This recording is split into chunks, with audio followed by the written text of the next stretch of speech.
طلب كسب الحلال فريضة بعد الفريضة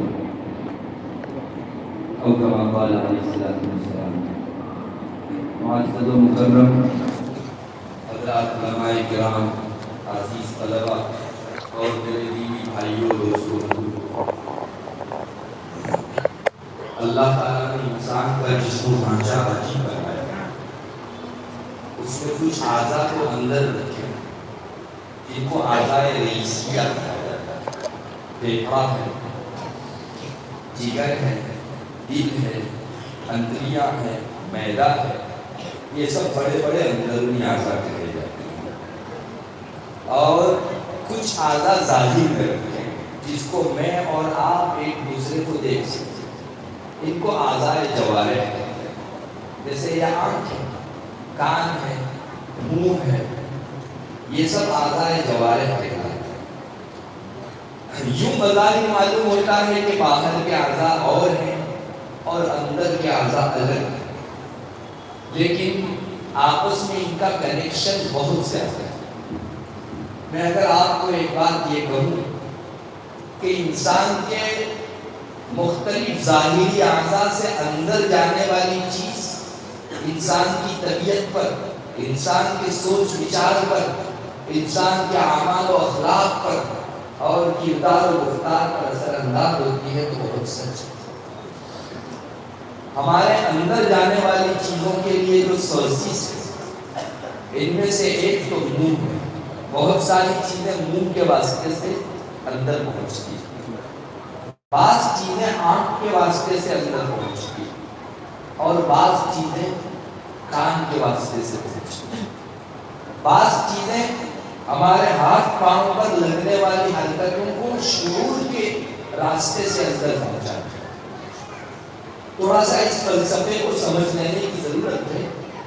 ہماری آنکھ اور ہمارے اندرون میں بڑا کانٹیکٹ ہے، بڑا تعلق ہے. ہمارے کان اور ہمارے اندرون میں بڑا تعلق ہے. ہمارے منہ اور ہمارے باطن کے اندر بہت تعلق ہے. بعض چیزیں باہر سے داخل ہوتی ہیں اندر تو انسان کے دلی جذبات کو ابھارتی ہے، اس میں ہلچل مچاتی ہے. چنانچہ آنکھ سے جو چیزیں پہنچتی ہیں انسان کے دل کے جذبات اس سے کہو والا ہوتے ہیں. ایک مرتبہ کا واقعہ ذکر کرتا ہوں جس سے آپ کو اندازہ ہوگا کہ ہم لوگ آنکھ کے ذریعے سے جو بہت ساری چیزیں لیتے ہیں ہمارا دل، ہمارے جذبات کتنے متاثر ہوتے ہیں. ایک مرتبہ رسول اللہ صلی اللہ علیہ وسلم کی خدمت کے اندر دو کپڑے کسی نے ہدیے میں بھیجے.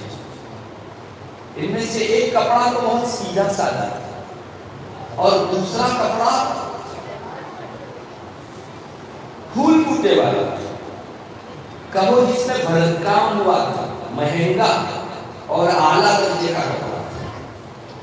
تو رسول اللہ صلی اللہ علیہ وسلم نے اپنے گھر والوں کو کہا کہ یہ جو سادہ کپڑا ہے وہ ابو جوہیم کو ہدیہ بھیجو. اور آپ صلی اللہ علیہ وسلم جو پھول بوٹے والا کپڑا تھا اس کو لے کر آپ نے اوڑھا اور اوڑھ کر نماز پڑھ لی. چادر کو اس چادر کو آپ صلی اللہ علیہ وسلم نے اپنے اوپر اوڑھا اور اوڑھ کر آپ نماز پڑھنے لگے. آپ نے جلدی جلدی نماز ختم کی اور نماز ختم کرنے کے بعد حضرت عائشہ رضی اللہ تعالیٰ عنہ کو فرمایا جاؤ ابو جہم کے پاس ہمارا یہ جو پھول بوٹے والا جھبا ہے وہ لے جا اور ابو جہم کو کہو کہ وہ سیدھا سادہ کپڑا مجھ کو لا دو، بھیج دو. کیوں؟ اس لیے کہ مجھے اندیشہ تھا کہ یہ پھول بوٹے والا کپڑا میرے دل کو فتنے میں نماز کے اندر کہیں ڈال دے. مشکات شریف کے اندر یہ قصہ ہوتا ہے. ملا علی قاری اس حدیث شریف کی شرح کرتے ہوئے فرماتے ہیں کہ کپڑے کے پھول بوٹے کا آنکھ پر پڑنا دل کو فتنہ زدہ کر سکتا ہے. تو ہر آنکھ کے واسطے سے جانے والی چیز جو دل تک پہنچے دل میں خلبلی مچا سکتی ہے. ایک سید الرسل سارے نبیوں کے سردار کو اپنی آنکھ کو اتنا زیادہ حیرت رکھتے ہیں، بیدار رکھتے ہیں کہ کہیں کوئی فکرے والی چیز میرے اندر میں جانے نہ پائے۔ اس حدیث شریف میں بہت سی تشریح کی جا سکتی ہے، مجھے اس وقت آپ کو جو دکھانا ہے وہ یہی، آپ صلی اللہ علیہ وسلم فرماتے تھے کہ میں نے کپڑے پر نظر ڈالی اور اس کی وجہ سے میرے دل کے جذبات آگے پیچھے ہونے لگے، پتا چلا کہ آنکھ کا دل کے جذبات کو اتارنے اور چڑھانے کے اندر بہت کچھ ہے۔ ایک چیز، دوسری چیز، کان کے واسطے سے بھی انسان کے جذبات اور انسان کے افکار و سوچ پر بہت بڑا اثر پڑ سکتا ہے۔ ایک تو دل میں پیدا ہونے والی جو چیزیں ہوتی ہیں وہ جذبات کہلاتی ہیں، اور دماغ میں جو چیز پیدا ہوتی ہے ان کو فکر اور سوچ کہا جاتا ہے۔ کان کے واسطے سے انسان کی سوچ بدلی جا سکتی ہے۔ چنانچہ قرآن کریم ایک جگہ کہتا ہے وَكَيْفَ تَكْفُرُونَ وَأَنْتُمْ تُتْلَى عَلَيْكُمْ آيَاتُ اللَّهِ وَفِيكُمْ رَسُولُهُ وَمَنْ يَعْتَصِمْ بِاللَّهِ فَقَدْ هُدِيَ إِلَىٰ صِرَاطٍ مُّسْتَقِيمٍ۔ قرآن کہتا ہے کہ تم مسلمانوں میں کفر آ کیسے سکتا ہے جبکہ تمہارے درمیان اللہ کی کتاب تلاوت کی جاتی ہے اور تمہارے لیے چلتا پھرتا رسول موجود، اور جو آدمی اللہ کی رسی کو مضبوطی کے ساتھ تھام لے تو سمجھو سیدھے راستے پر اس کو ڈال دیا۔ دیکھو یہاں قرآن کہتا ہے کہ تمہارے فکر و سوچ ایمان سے ہٹ کر کافرانہ اور مرتدانہ ہو ہی نہیں سکتے، تمہارے اندر ارتداد جو ایک فکر کی چیز ہے کبھی آ ہی نہیں سکتی جب تک تمہارے بیچ اللہ کا کلام پڑھا جائے اور وہ تلاوت کان کے واسطے سے تمہارے دل و دماغ میں اترتی ہے۔ اس سے معلوم ہوا کہ کان کے واسطے سے جانے والی چیزیں ڈائریکٹ سوچ کو اور فکر کو اپیل کرتی ہیں۔ شاید ہم لوگ اتنی اہمیت سے کان میں جانے والی آواز کو نہیں دیکھتے جتنا شریعت دیکھتی ہے۔ ایک قصہ مشہور تابعی محمد بن سیرین علیہ الرحمہ کا، خواب کی تعبیر کے امام ہیں، جلیل القدر تابعی ہیں۔ تعبیر کو آپ جانتے ہوں گے، جنہوں نے اپنی کھلی آنکھوں صحابہ کو دیکھا اس کو تابعیت کا مقام حاصل ہوا۔ تو محمد ابن سیرین جلیل القدر تابعی تھے۔ ایک مرتبہ اپنی مجلس میں بیٹھے ہوئے تھے اور بھی حضرات ان کے خدام مریدین سب بیٹھے ہوئے تھے، کسی نے دروازہ نوک کیا تو خادم گیا اور جا کر پوچھا کہ بھائی کون ہو؟ تو معلوم ہوا کہ یہ کوئی غلط فکر والے دوسرے فرقے والے لوگ تھے جو قرآن و حدیث کی غلط تشریح کر کے سیدھے راستے سے ہٹ گئے ہیں۔ آج بھی بہت سارے غلط فرقے والے دنیا میں موجود ہیں جو قرآن و حدیث ہی سے کام لیتے ہیں لیکن سیدھے راستے پر نہ چلنے کی وجہ سے الٹی منزل پر پہنچتے ہیں۔ تو ایسے غلط فرقے والے کچھ لوگ تھے، انہوں نے خادم کو کہا کہ حضرت سے کہو کہ ہم کو تھوڑی دیر میں بات کرنی ہے آپ سے۔ تو خادم نے آ کر محمد ابن سیرین کو سنایا کہ حضرت یہ غلط فرقے والے لوگ ہیں، آپ سے کچھ بات چیت کرنا چاہتے ہیں۔ تو محمد ابن سیرین نے کہا ان کو کہو کہ میں ان کو اندر داخل ہونے کی اجازت نہیں دیتا، چل گیا۔ خادم گیا اور جا کر کہا کہ حضرت آپ سے ملنا نہیں چاہتے۔ تو انہوں نے کہا کہ حضرت سے درخواست کرو کہ ہم آ کر کچھ بات نہیں کریں گے، صرف پورا قرآن کریم سنا دیں گے اور چل جائیں گے، کچھ نہیں، صرف قرآن سنائیں گے بس، اتنا تو موقع دیجیے حضرت کو۔ تو محمد ابن سیرین کے پاس وہ خادم پھر سے آ کر کہا حضرت یہ کچھ بات نہیں کرے، اللہ کا کلام سنائیں گے اور اٹھ کے چل جائیں گے، بالکل۔ محمد ابن سیرین نے کہا کہ ان کو سخت منع کرو کہ میں تم سے قرآن سنا بھی نہیں چاہتا، بگاؤ ان کو یہاں سے۔ بگا دیا۔ جو آڈینس بیٹھا ہوا تھا، آس پاس کے لوگ تھے، ان کو تعجب ہوا، تو کسی نے ہمت کر کے پوچھ لیا آج ماجرا سمجھ میں آیا، چلیے یہ غلط فرقے والے لوگ تھے، آپ سے بات کرتے تو یہ اندیشہ تھا کہ ان کی گمراہی آپ تک چلی آتی، لیکن قرآن کریم سننے کو بھی آپ نے منع کر دیا، اس میں آپ نے کون سی ایسی بات کی جس سے آپ کو اندیشہ ہو سکتا؟ سنیے محمد ابن سیرین کا جواب. فرمایا کہ یہ پڑھیں گے تو قرآن اور قرآن نور ہے، لیکن جس زبان سے پڑھیں گے وہ اندھیری زبان. تو یہ نور ان کی اندھیریوں کے ساتھ مل کر میرے دل میں فتنہ پیدا نہ کر دے، میری فکر و سوچ کو بدل دے، میں کہیں ان کی طرح غور و فکر کر کے غلط منزل تک پہنچنے والا نہ بن جاؤں. کیا سمجھا جا سکتا ہے اس قصے سے؟ کان کے واسطے سے کسی چیز کا پہنچنا انسان کے افکار کو بدل دیتا ہے، فکروں کو اور سوچ کو بدل دیتا ہے. اور ایک چیز منہ ہے، منہ سے جو چیز جاتی ہے، میں آپ کو احادیث کی، قرآن کریم کی آیات کی روشنی میں اور قصوں کی روشنی میں دو ٹوک کہہ سکتا ہوں کہ منہ سے جانے والی چیز انسان کے اعمال کو بھی بدل دیتی ہے، اخلاق کو بھی بدل دیتی ہے، افکار کو بھی بدل دیتی ہے اور جذبات کو بھی بدل دیتی ہے. منہ کے واسطے سے کچھ بھی گیا، اگر اچھا گیا تو اچھے جذبات، اچھی فکریں، اچھے اعمال اور اچھے اخلاق سے بدل دیتے ہیں. اور اگر یہی چیز، یہی لقمہ غلط گیا ہمارے پیٹ کے اندر، تو یہ اندر جا کر اچھے اخلاق کو برے اخلاق سے، اچھے اعمال کو برے اعمال سے، اور اسی طرح اچھی فکر کو بری فکر سے اور اچھے جذبات کو برے جذبات سے بدل دیتے ہیں. میں یوں بات نہیں کروں گا، انشاءاللہ ہر ایک کے لیے ایک ایک دلیل آپ کے سامنے پیش کروں گا، جس سے آپ کو اندازہ ہوگا کہ انسان کے پیٹ میں جانے والے خوراک ساری چیزوں پر کیسے اثر انداز ہوتی ہے. میں نے شروع میں آپ کے سامنے آیت کریمہ تلاوت کی، یا ایھا الرسل کلوا من الطیبات واعملوا صالحا. اللہ تعالیٰ فرماتے ہیں اپنے رسولوں کو کہ میرے رسول تم لوگ پاک حلال چیزیں کھاؤ اور نیک اعمال کرو. انہ بما تعملون علیم. تم جو کچھ کرتے ہو اللہ کو سب کچھ پتا ہے. علماء فرماتے ہیں کہ یہاں دو الگ الگ چیزیں ذکر کی گئی. کلوا من الطیبات، حلال کھاؤ، واعملوا صالحا، اور اچھے کام کرو.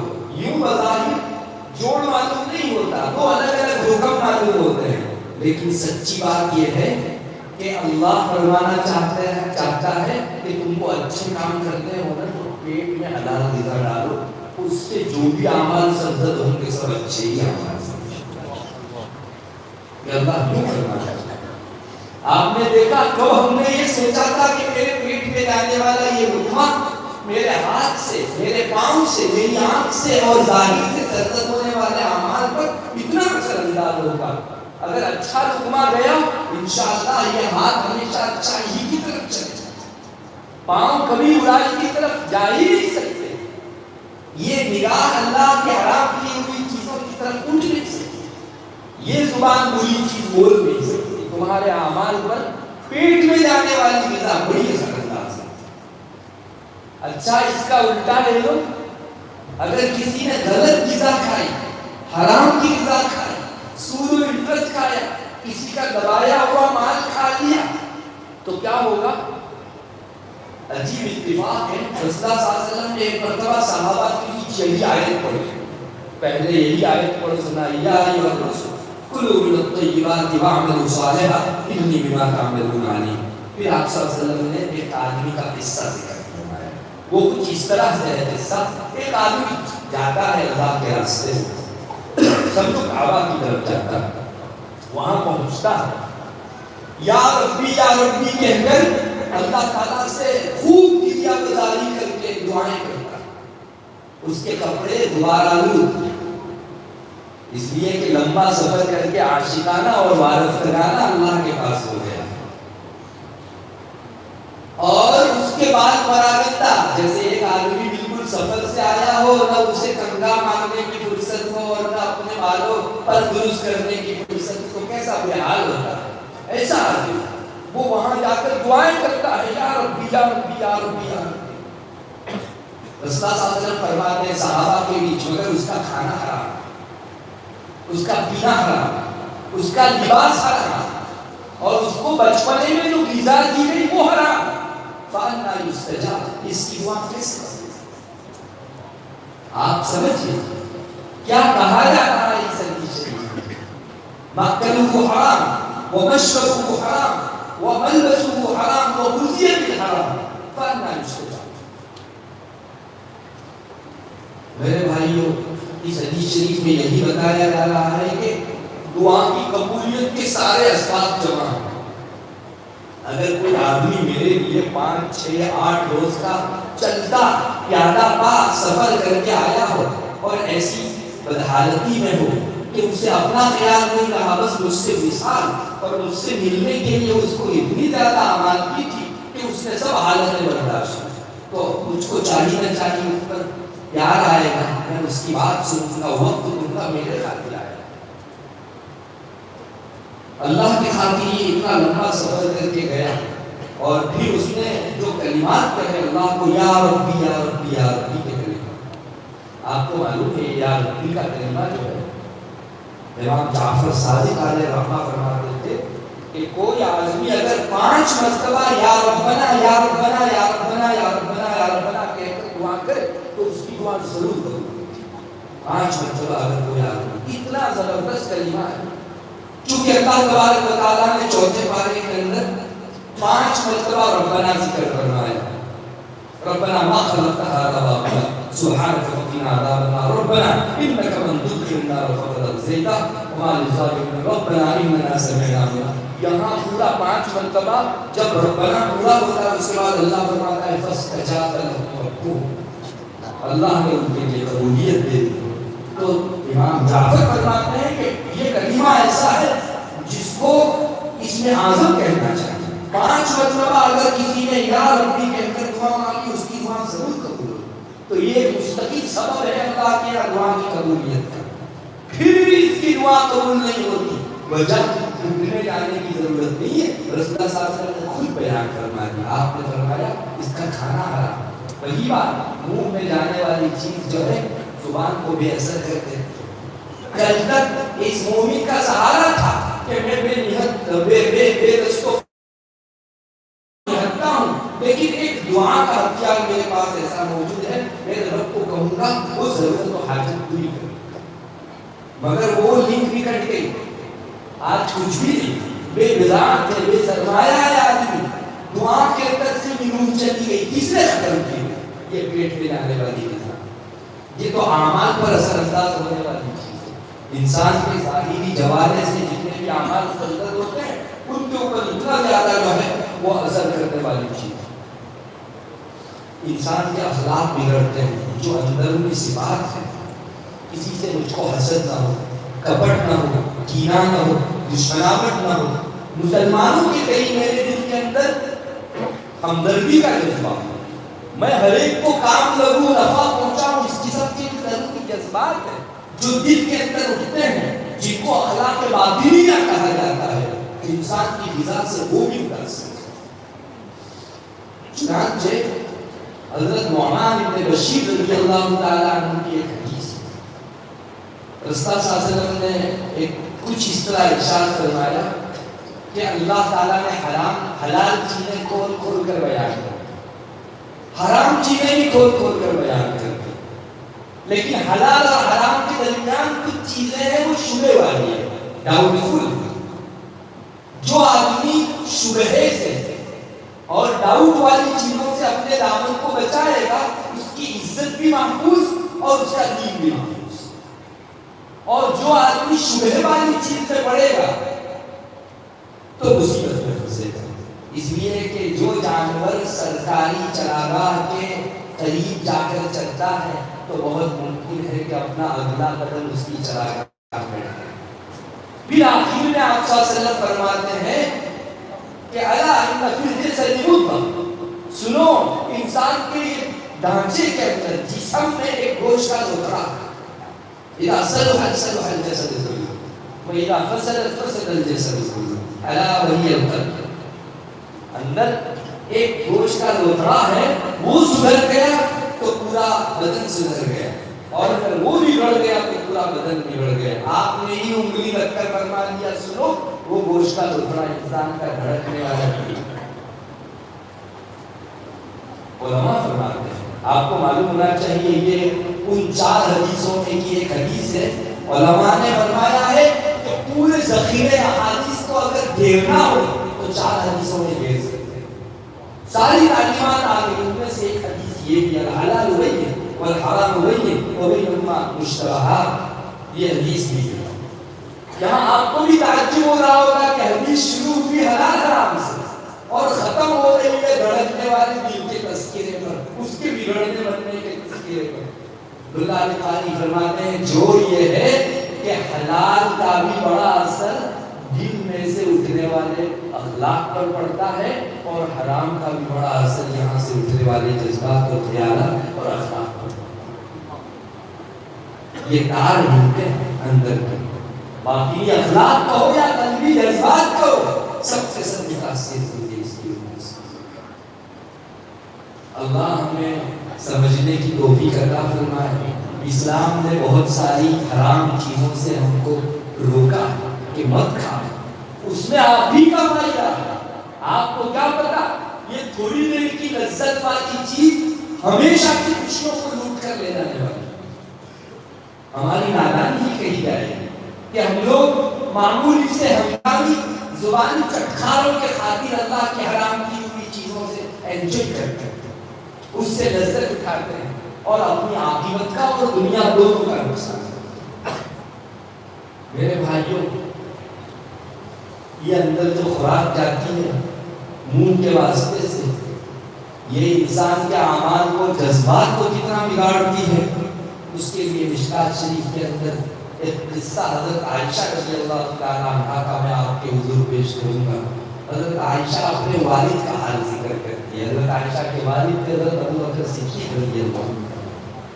حضرت عائشہ فرماتی ہے کہ میرے ابو حضرت ابو بکر صدیق رضی اللہ تعالیٰ کا ایک غلام،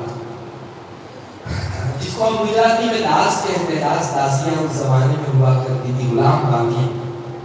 تو میرے ابو کا ایک غلام تھا. اس زمانے میں یہ ہوتا تھا کہ غلام دن بھر کماتا اور جو کچھ کما کر لاتا آقا کو رکھ دیتا، کیونکہ اس کو کھانا پلانا، رہنے کی کے انتظامات کرنا سب آقا کے سر ہوا کرتا تھا. تو اس کی کمائی آقا کے لیے ہوتی.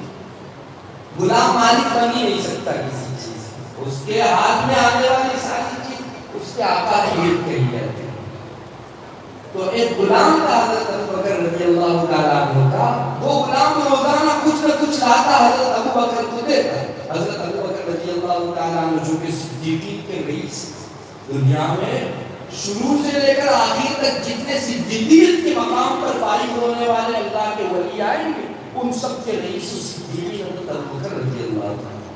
تو جب بھی وہ غلام کچھ لاتا تو حضرت ابو بکر پوچھتے جو کہاں سے لائے. وہ بتاتا، آپ کو اطمینان ہوتا کہ ٹھیک جگہ سے لایا تو کھاتے استعمال کرتے. ایک بھی عجیب اتفاق، غلام لایا کوئی چیز، پتہ نہیں حضرت ابو بکر رضی اللہ تعالیٰ عنہ کی جذبات میں تھے یا اجرت میں تھے، لا کر وہ چیز جو ہی غلام نے پیش کی، حضرت ابو بکر رضی اللہ عنہ نے کھا لیا. غلام کی آنکھیں چار ہو گئی. اس نے کہا حضرت کیا دیکھ رہا ہوں، آج آپ نے کچھ پوچھا نہیں کہ کہاں سے لائے ہو، روزانہ بڑے اہتمام سے پوچھتے ہو. تو حضرت ابو بکر نے فرمایا اچھا بھول گیا، اچھا نہیں پوچھا تو اب بتا دے کہاں سے لائے. غلام نے کہا حضرت میں نے جاہلیت کے زمانے کے اندر ایک بھوشیہ وانی کی تھی، کہانت، مجھ کو آتا جاتا کچھ نہیں تھا، جھوٹی کہانت کی تھی. سامنے والے کو کہا تھا کہ اتنی فیس دینی ہے تم کو، وہ فیس باقی تھی، اس نے ہاتھ چھٹائی اور وہ میں لا کر آپ کے سامنے. اب ظاہر ہے کہ ایک تو بھوشیہ وانی اسلام میں حرام، اس کی اجرت یہ کرے گا اور نیچ چڑھا اور زیادہ حرام. وہ حضرت ابو بکر کے پیٹ میں جائے کیسے برداشت ہو سکتا ہے. حضرت عائشہ فرماتی ہے میرے ابو کو میں نے دیکھا، حضرت ابو بکر رضی اللہ تعالیٰ عنہ کو جو ہی سنا غلام سے کہ یہ حرام روزی گئی ہے، اپنے منہ میں انگلیاں ڈالنے لگے اور اے فرمانے لگے،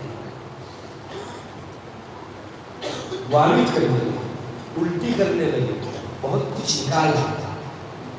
مشکات شریف میں بھی یہاں تک قصہ، امام دیدار رحمۃ اللہ علیہ نے اس قصے کا اگلا حصہ بھی ذکر فرمایا. اتنا وامٹ کرنے کے بعد حضرت ابو بکر رضی اللہ تعالیٰ عنہ فرمانے لگے اللہ میرے بس میں جتنا تھا اتنا تو میں نے نکال دیا، جو خون بن کر رگوں میں بہنے لگا ہے اس کا تو نہیں مالک ہے۔ کیا سمجھ سکتے ہیں ہم لوگ؟ اس حرام غذا سے شعوری لاشعوری طور پر جان کر انجان کر جو بھی خون کا قطرہ بنے گا وہ برے اعمال کی طرف لے جائے گا، برے جذبات بپا کرے گا اور برے اخلاق ہمارے اندر پیدا کرے گا۔ یہ ابو بکر صدیق مقام صدیقیت پر رہتے ہوئے اس قدر ڈرتے ہیں، تو میں اور آپ اپنے احوال اور ہمارے کھانے پینے پر ایک نظر ڈالیں۔ کیا اس کا 5واں 4تھا 3را حصہ بھی ہم اپنی خوراک کے متعلق اس درجہ علم ہیں؟ میرے بھائیوں، پیٹ میں جانے والی غذا ہی سب کچھ ہے، ان واقعات سے ہم کو ہی معلوم ہوتا ہے۔ آج ماں باپ کو بہت بڑی شکایت ہے، ہماری اولاد ہمارے کہنے میں نہیں رہی۔ تو یقین جانو، ہم جہاں 50 کوششیں کریں گے کہ اولاد ہماری فرما بردار ہو، ایک سب سے بنیادی کوشش آپ کو یہ کرنی پڑے گی کہ اس کے پیٹ میں جانے والی غذا کہیں حرام کی تو نہیں، اسے دیکھنا پڑے گا۔ رسول اللہ صلی اللہ علیہ وسلم کا جو ارشاد میں نے سنا تھا، وہ آدمی جو دعا کرنے کے لیے دور گیا تھا، یا ربی کہہ کر دعا کر رہا تھا، لیکن دعا قبول نہیں ہوئی۔ آپ نے 4 چیزیں بیان فرمائی: مأکلہ حرام، ومشربہ حرام، وملبسہ حرام، وغذی بالحرام۔ 3 چیزیں تو واضح ہیں، اس کا کھانا بھی حرام ہے، اس کا پینا بھی حرام ہے، اس کا لباس بھی حرام ہے۔ کیسے دعا قبول ہوگی؟ لیکن 4تھی چیز سمجھ میں نہیں آ رہی ہے کہ اس کی غذا بھی حرام سے، حالانکہ اس کا تذکرہ تو ابھی آ گیا، وہ کھانا پینا غذا نہیں تھی تو اور کیا چیز تھی؟ کیوں واپس غذی بالحرام لایا گیا؟ علماء فرماتے ہیں کہ غذی بالحرام میں یہ دکھایا گیا کہ بچپنے میں بھی اگر کسی کو حرام کھانا کھلایا گیا ہوگا تو اس کا کانٹیکٹ اپنے رب سے بیٹھا، وہ تو خود کھایا، ان کا تذکرہ ہے۔ یہاں وہ معصوم بچے جس کے پیٹ کے اندر ایسی غذا ڈالی گئی، وہ بھی اپنے رب سے کنیکٹڈ نہیں ہو سکتے۔ میرے بھائیوں، کیا قصور ہے بچے؟ لیکن دستور ہے دنیا میں، اگر جلتے چراغ پر کسی بڑے آدمی نے جان بوجھ کر تو جلے گا۔ ایک بچہ 1 دن کا ہو، اس کا ہاتھ پڑ گیا، اس کو دیا ہی ضرور جلائے گا۔ چیزوں کی اپنی تاثیر ہوتی ہے، دیا یہ دیکھ کر نہیں جلاتا کہ یہ باشعور ہے اور یہ لاشعور ہے، ہر ایک کو دیا یکساں درجہ جلاتا ہے۔ میرے بھائیوں، ہم اپنی اولاد کو ہمارے کہے میں رکھنے کے لیے 50 پاپڑ بیچتے ہیں، بزرگوں کے پاس دعائیں کرواتے ہیں، تعویذیں اور نہ جانے کیا کیا کرتے ہیں، لیکن جو اصل فرما بردار بنانے والی چیز ہے اس پر ہمارا انتخاب ہے۔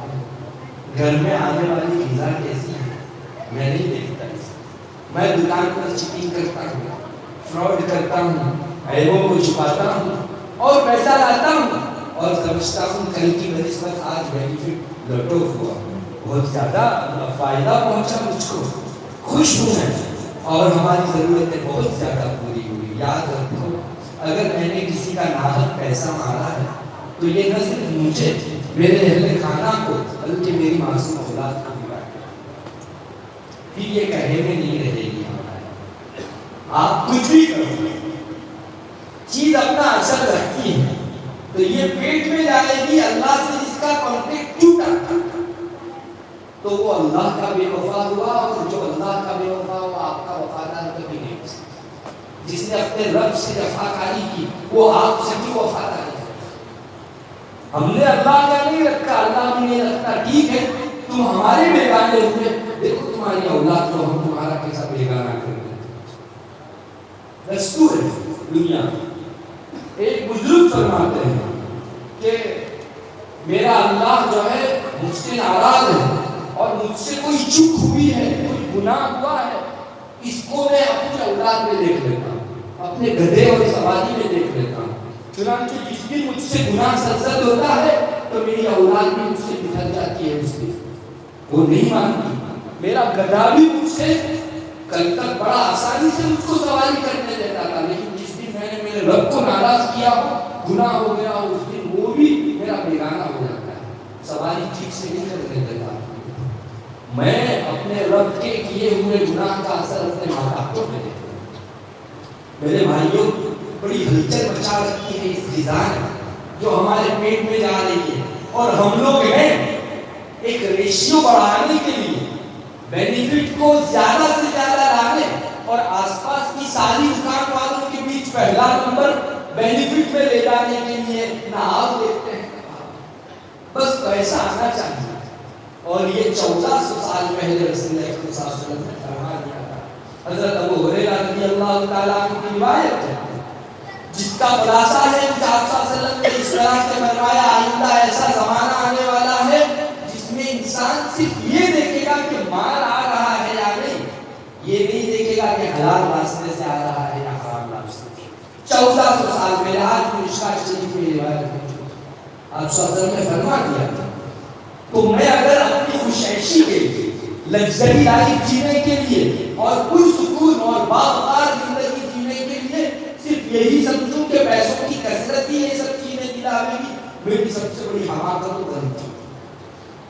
یقین جانو پیسہ زیادہ ہے یا کم یہ معنی نہیں رکھتا, اصل چیز ہے وہ رب کے رضامندی کے راستے سے آیا ہوا پیسہ ہے یا ناراضگی کے راستے سے آیا ہوا پیسہ. اس لیے ہم کو دکھتا کہاں ہے اور ہم ڈامتے کہاں ہیں. گجراتی میں جس کو کہا جاتا ہے دکھے کہاں ہے ڈامے, ایسا ہو رہا ہے. ہم 50 کوششیں ہماری اولاد کو اور ہمارے ماں باپوں کو سدھارنے کے لیے کرتے ہیں, لیکن ایک وہ رکھنا بند نہیں کرتے, ایک وہ سورس بند نہیں کرتے جہاں سے یہ برائی عمر پہ سیلاب کی شکل میں چلی آ رہی ہے.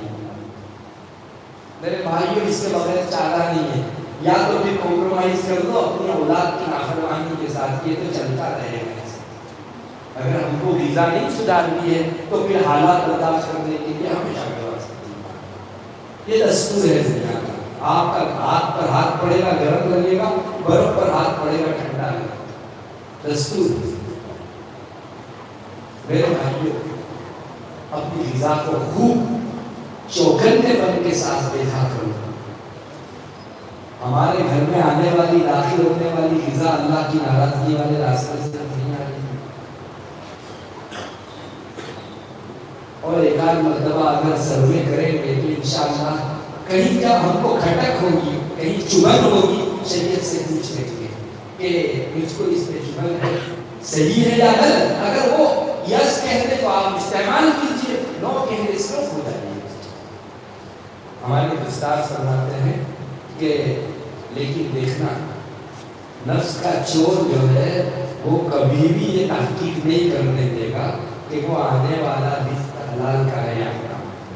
معلوم ہے کہ اگر میں تحقیق کرنے گیا اور میں نے فتویٰ پوچھا اور نہ آیا تو ریشیو اتنا ڈاؤن ہو جائے گا, اتنا ڈاؤن ہو جائے گا. مجھ کو سوف کرنا پڑے گا, اور بینیفٹ کا اصل سورس تو وہ ہے جہاں سے پیسہ خوب سیلاب کی شکل میں آ رہا ہے. یہ نفس کا چور ہے. تو لوگ پوچھتے ہی ایسی شکلوں اور تحقیق ہی نہیں کرتے. ہاں دوسروں کے پاس جانے والے پیسوں کے سلسلوں میں ہمارے پاس تحقیق بہت ہے کہ غلط کھا رہا ہے, لیکن میں کبھی اپنے مال کے اوپر بھی ایک ایسے تشریح گھما کر دیکھوں, ایک سی ٹی اسکین کر دوں اس کا بھی, اور اس کا سی ٹی اسکین یہی ہے کہ کچا چوٹھا جو کچھ بھی ہے آپ کا اسکین کا حال فتوے کی شکل میں علماء کے سامنے پیش کرو, وہ کتاب میں سے بتائیں گے کہ یہ صحیح ہے غلط, لیکن نہیں ہوتا ایسا. اور مجھے معاف کرے آج تو ہماری بدذوقی اتنی ہو گئی ہے کہ میں اگر کہیں ایسی شکل پوچھوں گا بھی تو اس کی 4 زیروکس نکلواؤں گا اور 4 دارالفتہ میں بھیجوں گا, اور ایک حضرت گوگل کے نام اور ایک چیٹ جی پی ٹی کے نام. معاف کیجیے, پھر کیا ہوگا میرے مزاج کے مطابق جو جواب آیا وہ ٹیبل کے اوپر اور باقی 4 رکھے. یہ کھلواڑ ہے اللہ کے دین سے, کھلواڑ ہے. میں اپنی طبیعت میں ایسا نہیں کرتا, میری طبیعت کے حساب سے مجھے مرض لاحق ہے تو میں دبا کر نہیں بیٹھتا کہ بھائی جو ایمن کے کل کو کوئی مرض نکلے اور مجھے بڑی مصیبت میں گرنا پڑے. وہاں تو فیملی ڈاکٹر سے بڑھ کر اسپیشلسٹ 10 اسپیشلسٹ کے پاس جائیں, وہ کہے گا اس حاضر ہے. کیوں؟ میرے بدن کے تعلق سے جتنا ایلٹ ہے کہیں ممکن ہے اندر کوئی خرابی ہو. ارے ایسے بھی لوگ موجود ہیں. مجھے تو بڑا تعجب ہوا, آج سے کئی سال پہلے میرا ایک دوست کہتا تھا, جب تو باڈی چیک اپ کا اتنا رواج بھی نہیں تھا ہمارے بھی, وہ کہتا تھا کہ میرے والد سال میں ایک مرتبہ کچھ بھی ہو نہ ہو باڈی چیک اپ ضرور کرواتے ہیں, تاکہ کہیں لاشعوری طور پر کوئی مرض ابھی پنپ نے پایا ہو تو مجھے پتا چل جائے. تو بدن کے اعتبار سے اتنے ہیں, مجھے معلوم ہے کہ اندر درد ہے, تو میں باہر نہیں دکھ رہا ہے اس بہانے سے اس کو چیک کروانا سے اپنے دامن کو بچاتا نہیں جاؤں. ڈاکٹر صاحب ضرورت پڑے تو ایک آدھ سی ٹی اسکین کروا لیجیے. بندہ حاضر, 5,000 روپیہ 6,000 روپیہ ایک چیک اپ کا ہوتا ہے سی ٹی اسکین, لیکن کراؤ. وہاں ایسا ہرگز نہیں کرتا کہ 4 مشینوں پر بھیجوں اور جو یہ کہے کہ تم کو مرض نہیں ہے اس کو لے کر بیٹھا تم اور باقی سارے لوگ ایسا نہیں کرتا. وہاں تو اتنا بھی شبہ نکلا تو میں واپس دوسرا چیک اپ کروں گا. میرے بھائیوں, اگر غلط نکلی آپ کی رپورٹ سی ٹی اسکین کی تو زیادہ سے زیادہ ڈھانچہ خراب ہوگا, لیکن یہ فتوے میں غلط آ گیا کسی جگہ سے تو پھر آپ کی روح خراب, ایمان خراب ہوگا. اس لیے ایمان کے حوالے سے بہت زیادہ علم ہونے کی ضرورت ہے. یہ تو ایسا ہی ہے جیسے قصہ لکھا ہے شترمرغ والا, آپ نے بھی سنا ہوگا شاید. وہ شترمرغ شاہمرغ جس کو کہتے ہیں گجراتی میں, وہ جنگل کے اندر دیکھتا ہے کہ میرے پیچھے شکاری دوڑ رہا ہے تو بھاگتا ہے. شترمرغ بہت بھاگتا ہے, بہت بھاگتا ہے, اور جب اس کی طاقت جواب دے جاتی ہے تو پھر ریت کا ایک ٹوٹا ہوتا ہے, اس میں اپنی چونچ داخل کر دیتا ہے اور یہ سمجھتا ہے کہ ارے کہاں ہے کوئی شکاری, کون ہے مجھ کو پکڑنے والا, اور پیچھے سے شکاری آ کر آگ پہنچتا ہے اس کو.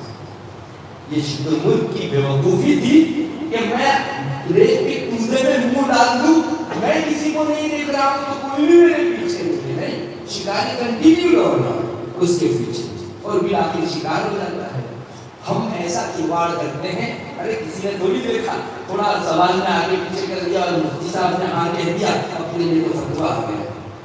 لیکن آپ کی سسٹم کی گڑبڑاہٹ کی وجہ سے مفتی جیسا آپ کا سوال ہوگا ویسا فتوا دے گا. آپ صحیح سسٹم لکھیے, کچا چکا جو کچھ ہے سب لکھیے اور پوچھیے, نہ کہے تو رک جائیے اور ہاں کہے تو بڑھیا.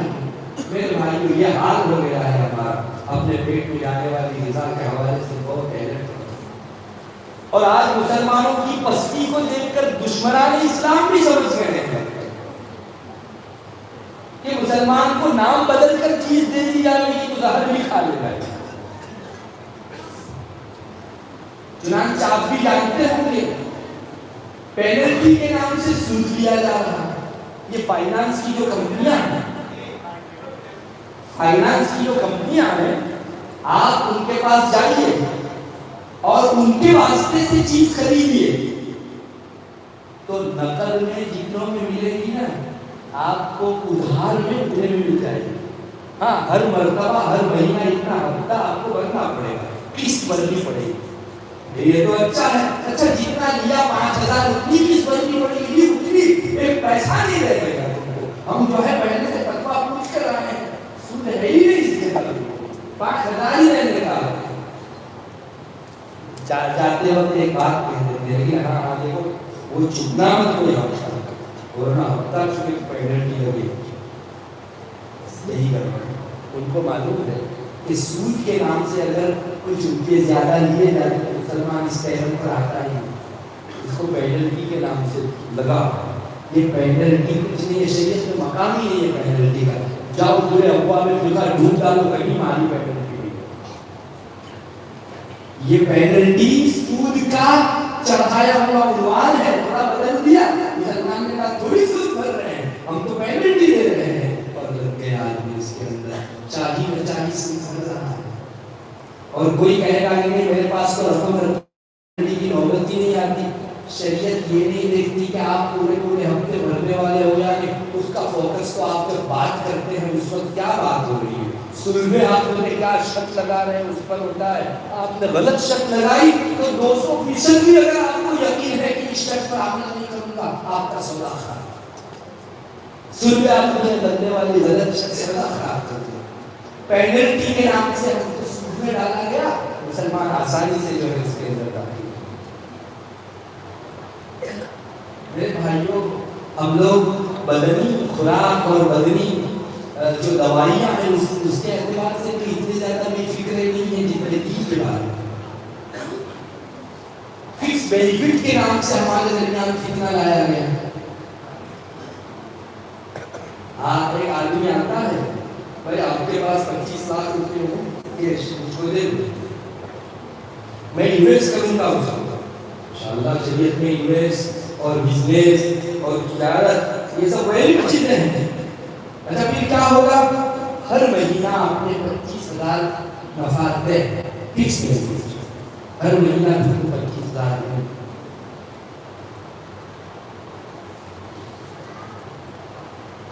ارے کبھی نقصان گیا آگے پیچھے ہوا نہیں، اتنا تجربہ ہے سال کا کہ اس راہ میں نقصان کا نام ہی نہیں، نقصان جاتا ہی نہیں۔ 25,000 فٹ مسلمان جب انویسٹ کا نام سنتا ہے، بینیفٹ کا نام سنتا ہے، سود کا نام کہیں آیا ہی نہیں، انٹرسٹ کا نام آیا ہی نہیں، لے جاؤ 25,000 اور ماشاءاللہ 4 مہینہ 6 مہینہ 10 مہینہ 25,000 فی ماہ اس کو بینیفٹ ملتا ہے۔ پہلے نمبر پر تو یہی سے گڑبڑی ہے، دنیا میں کوئی ایسی تجارت نہیں کہ جس میں لاس کبھی نہیں آئے گا، ایسا یقین سوائے ایک تجارت لن تبور ایک ہی ہے، باقی ہر سکے کی 2 بازو ہیں، تو ہر تجارت میں لاس و بینیفٹ دونوں کا احتمال ایک ساتھ ہوتا ہے، کوئی سکہ ایک بازو والا نہیں ہوتا، ٹیل اور ہیڈ دونوں ہوتے ہیں۔ تو یہاں بھی یہ جو بول رہا ہے غلط ہے، اصل اس کو لینا تھا 25 لاکھ روپیہ آپ کے قرض میں، لیکن وہ قرض میں لیتا اور کہتا کہ جب تک میں نہ چکاؤں آپ کو 25 لاکھ ہر مہینے تم کو 25,000 دیتا رہوں گا، تو مسلمان سمجھ جاتا ہے کہ یہ سودی معاملہ ہے، چونکہ قرض دے کر نفع پانا یہ سود ہے، مسلمان کو معلوم ہے کہ اس عنوان سے نہیں آتے، بینیفٹ انویسٹنگ اس عنوان سے آیا ہے اور مسلمان نے دے دیے۔ پہلا قدم غلط، اور آپ سروے کر لیجیے، اب سب بیشتر 6 مہینے 7 مہینے تو بہت ہو گئے، اس کے بعد اس کو ڈھونڈو تو روئے زمین پر اس کا پتہ ہے۔ یہی ہوتا ہے کبھی اٹھے اور بعض اتنے گھٹائی پر آ جاتے ہیں کہ ٹھیک ہے ہم ہیں اور چٹائی ہمارے گھر کی اور کچھ ہے ہی نہیں، آپ کیا کرنا چاہتے ہو کر لو ہمارے ساتھ۔ جس نے پہلے قدم پر اللہ کی ناراضگی اپنے سر بھی اللہ کی مدد اٹھ گئی اس کے ساتھ۔ میرے بھائیوں، یہ اس طرح کے عنوانات سے ہمارے بھی لوگ کافی ہو رہے ہیں۔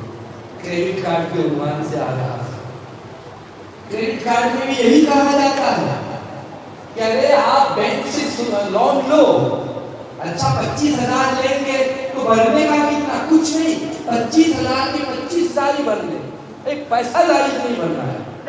واہ رے بھائی، کتنا اچھا شعبہ ہے، کتنے ہمدرد لوگ ہیں کہ سامنے سے قرض کے لیے بھلاوٹ کرتے ہیں، پلوبن دیتے ہیں، ہم لوگوں کو ملے گا ہمارے پاس سے، لیکن جب آپ واپس لوٹ رہے ہوں گے تو ایک شرط لگا دیں گے، دیکھو لیکن ہفتہ چکنے کا نہیں، وہ ہفتہ آپ چکے تو پینلٹی بنی، بس یہی گڑبڑ کی چیز ہے۔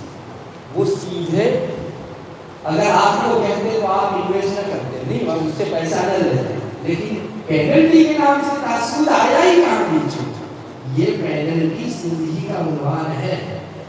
مجھے معاف کریں، حالت بڑی دقت میں ہو گئی اور اتنا زیادہ لبھایا جا رہا ہے ہم کو کہ اگر اس کے نمبرات ہوں گے تو آپ کو سنا جگہ بینیفٹ ملے گا، اتنا لاس ملے گا، لیس ملے گا، اتنا 500 کی چیزیں 200 روپے میں مل جائے گی اگر آپ کے پاس کریڈٹ کارڈ کے نمبر اور عنوانات ہو۔ ایئرپورٹوں کے اوپر ہوٹلوں میں آپ کو بوفے میں پیسہ کھانے کو ملے گا، بوفے میں جائیے جو کھانا ہے کھائیے، نمبر کٹوائیے اور کھائیے۔ میرے بھائیوں، یہ سب کو سی گھرا جا رہی ہے ہمارے کو، اللہ کے واسطے اپنی ذات کو دھوکہ مت دو اور اللہ کو دھوکہ مت دو۔ میں آنکھ بند کر کے بھی اگر زہر کھاؤں گا تو جیسے دیکھ کر کھا رہا ہوں تب سے پہچانی. شریعت سے پوچھنے میں کبھی ڈرے نہیں کیجیے. آپ کے رب نے آپ کو پیدا کر کے احسان کیا تو آپ کو کبھی ضائع نہیں کرے گا. کوئی پہلو نقصان کا ہوگا آپ کے رب کے حکم میں, کبھی وہ نقصان کا پہلو آپ کو نہیں دکھے. اس نے کئی احسانات کیے ہیں ہم پر, مجھ کو اس پر اعتمادی کی, اس کی شریعت پر مجھے وشواس کیوں نہیں. میرے بھائیوں, اپنی خوراک کے حوالے سے بہت زیادہ عبرت دی جائے, بہت زیادہ عبرت دی جائے. ورنہ یہ ظاہری بیماریاں جو آتی ہیں, میں تو کہتا ہوں یہ بھی پیٹ میں جانے والی حرام غذا ہی کی برائی کی وجہ سے. ہمارا رب کیا کہتا ہے, ان الذین یأکلون اموال الیتامی ظلما انما یأکلون فی بطونہم نارا. جو حضرات عربی جانتے ہیں مجھے پتا ہے, میں ایگزیکٹ ترجمہ کروں. جو لوگ یتیموں کا مال ظلم کے طریقے پر کھاتے ہیں وہ اپنے پیٹ میں ہاتھ ڈال رہے ہیں. آگ جیسی گرم چیز نہیں کہہ رہا ہے قرآن, یا کسی مجاز کا سہارا نہیں ہے, ڈائریکٹ قرآن کہتا ہے کہ پیٹ میں یہ دکھنے والا جو لقمہ بریانی کا ہے یا روٹی کا ہے یا کھچڑی کا ہے, لیکن قرآن کہتا ہے کہ یہ آگ ہے. تو منہ میں یہ لقمہ کیا کر رہے ہو, یہ آگ ہے, اندر جا کر آپ مجھے بتائیے کسی نے 2-4 چنگاریاں اندر ڈال دی تو اس کے معدے کا کیا آواز ہے. قرآن کہتا ہے. پھر ایسیڈیٹی, مختلف بیماریاں, اور نام نہیں اس میں ایسی بیماریاں اگر ہو تو کسی اور کو ملامت کرنے کی ضرورت نہیں ہے. میں نے اپنے پاؤں پر کھلاڑا ہوں, لقمہ پیٹ میں جائے اس سے پہلے مجھے بہت روکا گیا, آگ ہے مت کھا, لیکن چونکہ مفت میں ملا تھا, یتیم کا مال تھا, لے لیا ہم نے, یہ پیٹ میں جا کر آگ پڑا, وجن پڑا. میرے بھائیوں, یہ ایک ایگزامپل ہے یتیم کا مال, ورنہ ہر حرام کیا ہوا مال پیٹ میں جا کر. میں اگر اپنی بہن کو وراثت کا حق نہیں دیتا تو اس کا حق میری اولاد اور میں کھاؤں گا, یہ حرام کیسا, سود کی طرح حرام ہے. جیسے وہ گناہ کبیرہ ہے یہ بھی گناہ کبیرہ ہے. وہ اللہ سے دور کرنے والا ہے, یہ بھی اللہ سے دور کرنے والا ہے. وقتی طور پر مجھ کو زمین میں بڑھاوا معلوم ہوگا, لیکن لا یزید الا الى تل, یہ ہمیشہ نقصان اور لاس کی طرف آپ کو ترقی کرے. ایک تو انسان جو ہے وہ اوپر کے درجے میں ترقی کرتا ہے, وہ ایک کھائی میں ترقی کرتا ہے. یہ بھی ترقی کہلاتی ہے آج کی زبان میں. میرے بھائیوں, آپ کبھی بڑھ نہیں سکتے کسی کا حق مان کر.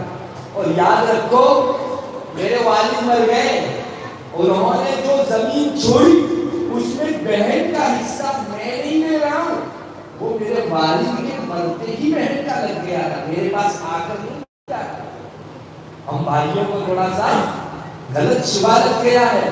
بہنیں مانگنے آتی ہے تو کہتے ہیں کہ ارے تم کو تو تمہارے شادی کے موقع سے خرچ میں دے دیا گیا تھا سب کچھ. ایک تھیوری سمجھ لو, میراث کی تھیوری سمجھ لو, فلسفہ. یہ اتنی زمین کا ایک ٹکڑا ایک آدمی کی ملکیت میں تھا, مکان تھا اتنا بڑا, میں جب تک زندہ تب تک میں مالک, لیکن انسان مرتے ہی مالک ہونے کی صلاحیت کھو دیتا. جو مر گیا وہ کبھی مالک نہیں رہ سکتا. اچھا یہ مر گیا تو اب کون مالک؟ دنیا میں کوئی ایسی چیز تو ہے نہیں کہ ایک مرتبہ کسی کی مالکی میں آئی ہو بغیر مالک کے ہو جائے, ایسا نہیں ہوتا. تو کون مالک ہے؟ میں مرا, میری 4 اولاد تھی, 2 لڑکے 2 لڑکیاں, میرے مرتے ہی لڑکوں کا ڈبل اور لڑکیوں کا سنگل کھٹاک سے لگ ہی گئے اللہ کے. اب یہ زمین اللہ کے یہاں ان 2 بہنوں, اور یہ زمین ان 2 بھائیوں. اب مجھے بتائیے, میری بہن میری لڑکی اگر میرے بیٹوں کے پاس مانگنے جاتی ہے اور بھائی یہ کہتے ہیں کہ نہیں تم کو دے دیا گیا, یہ تمہارا ہے ہی نہیں, اللہ نے جس کو بیٹی کا کہہ دیا تم کیسے اپنا کہا. یہ تو ایسے ہی جیسے بہن خریدتی, وہ پلاٹ اس کا کہا جاتا, اس سے زیادہ مضبوط اللہ نے دلوائی یہ زمین میراث پہ, وہ آپ نہیں کہہ سکتے. سرکاری دستاویز میں اگر بہن کا نام ہوتا کون سے بھائی کی مجال ہوتی کہ اس کے اوپر جو ہے دسترازی کر کے وہ رہتا ہے.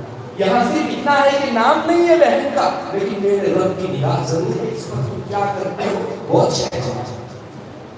میرے بھائیو اللہ نہ دلاوے ایسے کسی کا حق ہمارے پیٹ میں اللہ نہ دلاوے. میں تو کہتا ہوں کچھ زیادہ دے کر بہت کچھ پانے والے بن جاؤ. دستور دیکھا گیا، میں اسی شعبے میں کام کرتا ہوں، کمپرومائز میں جس نے چھوڑا بعد میں چل کر اللہ نے اتنا دیا کہ وہ آدمی استعمال نہیں کر سکتا، بانٹنے لگا لوگوں کو اپنے استعمال سے ابھر کر اتنی زیادہ اللہ تعالیٰ نے اس کو نعمتیں دی کہ نہ پوچھیے. وقتی طور پر قربانی دیجیے. ارے بہن کا جتنا ہے نا تھوڑا زیادہ دے دیجیے. میں آپ کو ذات والی پر قصوں کی روشنی، تجربوں کی روشنی میں 100% اطمینان دلاتا ہوں. آپ کا یہ کمپرومائز کر کے دیا ہوا مال بہت کچھ لے کر لو.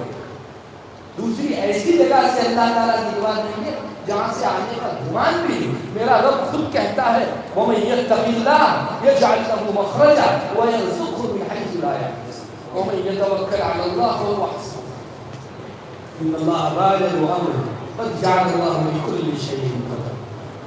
بہت واضح ہے جو اللہ سے ڈرا اللہ اس کے لیے چھٹکارے کا راستہ نکالے اور ایسی جگہ سے روزی دے گا جہاں سے روزی آنے کی دور دور تک اس کے وہم و گمان میں امید بھی نہیں. اور جس نے اللہ پر بھروسہ کیا، ٹرسٹ کیا، اللہ اس کے لیے کافی. اللہ ہر معاملے میں جو چاہتا ہے کر کے رہتا ہے. اللہ اکبر. کیوں اتنی تاکیدیں لائی جا رہی ہیں؟ ہماری آنکھیں کچھ اور دیکھ رہی ہے. اللہ فرماتا ہے نہیں، میں جو کہہ رہا ہوں وہ ہوگا، تم جو دیکھ رہے ہو وہ نہیں ہوگا. پھر تاکید، پھر تاکید، پھر تاکید. ہمارا رب تو اتنی تسلی دے اور ہم لوگ جو ہے صرف ظاہر میں مال بڑھ رہا ہے اسی کو ہمارا بینیفٹ سمجھے. اس سے زیادہ بڑا بیوقوف اور کوئی نہیں ہے، احمق اور کوئی نہیں. میرے بھائیوں، مالی درہمی کو اپنے بیچ سے رکھا. یہ جو ہمارے یہاں مالی درہمی آئی ہے، اتھل پاتھل جس کو کہتے ہیں گجراتی میں، مالی اتھل پاتھل جس کو گجراتی میں کہتے ہیں بھینوں بھینس کو گائے کرے نے گائے کو بھینس کرے. کون دیکھنے والا ہے؟ اس کا دودھ اس کے نیچے رکھ دیا اور وہ ڈول ادھر رکھ دی. یہ بھینس کا دودھ کہا جائے گا اس لیے کہ بھینس کے نیچے نہیں، وہ جس نے دیا ہے اس کا دودھ ہے. گائے کے دیے ہوئے دودھ کو بھینس کے آنچل کے نیچے رکھ دینے سے وہ بھینس کا نہیں ہو جاتا. یہ کر رہے ہیں. مت کیجیے اللہ کے واسطے. وہ ایک ذات دیکھ رہی ہے جو ان ظاہری چیزوں کے ساتھ تمہارے لیے خیانت ہوئی. علیم بذات الصدور. میرے بھائیوں، میں ایک بات آپ سے کہوں گا، اتنی ساری معاشرے میں برائیاں چل رہی ہیں، ان پر قابو پانا ہے. ایک کام کر لو بس، اپنی غذا درست کرو. سچ کہتا ہوں، آپ مجھ کو یاد کرنا ہے. چونکہ بڑوں نے یہ چیز فرمائی. علامہ شامی رحمۃ اللہ علیہ نے ایک رسالہ لکھا. اس رسالے کے اندر انہوں نے اپنے زمانے کی بہت ساری برائیوں کا تذکرہ کیا، 70 کی 70 خرچ کی، اور پھر آخر میں کہنے لگے ارے کتنی برائیاں ذکر کروں، معاشرے کے اندر کتنے گناہ ہیں ان کا تذکرہ کروں. بندے کی رائے یہ ہے کہ ان سارے گناہوں کی جڑ پیٹ میں جانے والی غذا. کلندر کی بات ہو گئی. علامہ شامی کو آپ جانتے ہیں، صرف 54 سال کی عمر میں 54 عمر، اتنی ہی سال کی عمر میں اللہ نے اس سے وہ کام کیا. آج کوئی مفتی اس کے فتوے سے مستغنی نہیں. ابھی 200 سال کے عرصے میں ان کی وفات ہوئی ہے، کوئی لمبا عرصہ بھی نہیں ہوا. کوئی مفتی ان سے اپنا دامن چھڑا نہیں سکتا. اتنے بڑے آدمی کی وہ بات ہے. فرماتے ہیں پیٹ میں جانے والی غذا درست، ساری غلطیاں ساری برائیاں اچھائیوں سے بدل جائیں گی. اللہ. تو معاشرے میں ہم لوگ جو شکایت کرتے رہتے ہیں کہ مسلمانوں میں اتفاق نہیں ہے، مسلمانوں میں ایک دوسرے کا رسپیکٹ نہیں ہے، بجائے ہمدردی کے تکلیف پہنچانے کے جذبات ہیں، اور بچے کہے ہوئے نہیں ہیں، اور ہمارے درمیان محبتوں کا ماحول نہیں ہے، برکتیں نہیں ہیں، نحوستیں بہت ہیں، دلوں میں سکون نہیں ہے، پریشانیاں بہت ہیں. ان سب کا علاج ایک چیز ہے، فقط اور فقط آپ اپنی غذا درست کر لیجیے. اکثر میں کہوں گا سب مسائل حل ہو جائیں گے. پیٹ پلانے والی غذا درست بنانا، آپ کا وجود تھی، آپ کے اخلاق تھی، آپ کے اعمال تھی، آپ کے افکار و وچار و سوچ تھی، سب چیزیں ٹھیک ہو جائیں گی. اللہ کرے، اللہ کرے شریعت میں جس درجہ مال کو اہمیت دی ہے، یعنی مالی صفائی کو، شفافیت کو، ہم لوگ بھی اسی اہمیت سے اس کو لینے والے ہیں. میرے بھائیوں، 4 لقمے کم کھانا مر نہیں جائیں گے، لیکن ایک لقمہ بھی غلط بن جائے، شبے والا بن جائے. یہاں تک آپ کے قابو میں ہے، اس کے بعد آپ کے قابو سے باہر، نیچے اتر گیا میں اور آپ عاجز، کچھ نہیں کر سکتے. اب جو درہمی مچانی ہوگی، جو بہتر کرنا ہوگا وہ کر کے رکھے گا. نہیں سنا حضرت ابوبکر رضی اللہ تعالیٰ عنہ کا وہ اچھا کہ اللہ مجھ سے کہہ کر کے جتنا نکالا جا سکتا تھا نکال دیا، لیکن جسم نے اسے پھول بہا کر جو رگوں میں دوڑا دیا، اس کا تو میں کچھ نہیں کر سکتا. اس میں جو برے جذبات ہوتے کوئی حفاظت کرتے. اس لیے میرے بھائیوں، بہت آسان ہے، ہماری شریعت سے بڑھ کر آسان کسی نے پیدا نہیں کی. مال کمانا بہت آسان، اور حلال طریقے سے آنے والے مال کی برکتوں کو اٹھانے کی وجہ سے آپ قابل رش پرسن بن جاؤ گے. لوگ کہیں گے کہ کم پیسوں میں خوشی کرتا ہے، یا رش کے قابل چیز. میرے بھائیوں، خلاصہ یہی نکلا کہ ہمارے سارے ہی اعمال اور اخلاق، کردار، گفتار پر اگر درستگی آنی ہے، آپ سکون بانٹنے والے بن جائیں گے. آج تک سکون کے متلاشی تھے، کہیں ڈھونڈے نہیں ملتا، لیکن کل کو پٹارے ہوں گے آپ کے پاس سکون کی اور پوری بستی میں آپ بانٹنے والے.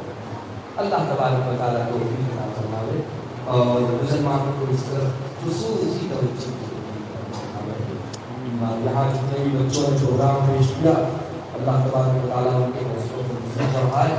جن اللہ کو ان کا تعاون کیا، اللہ تعالیٰ انہیں خوب نوازے.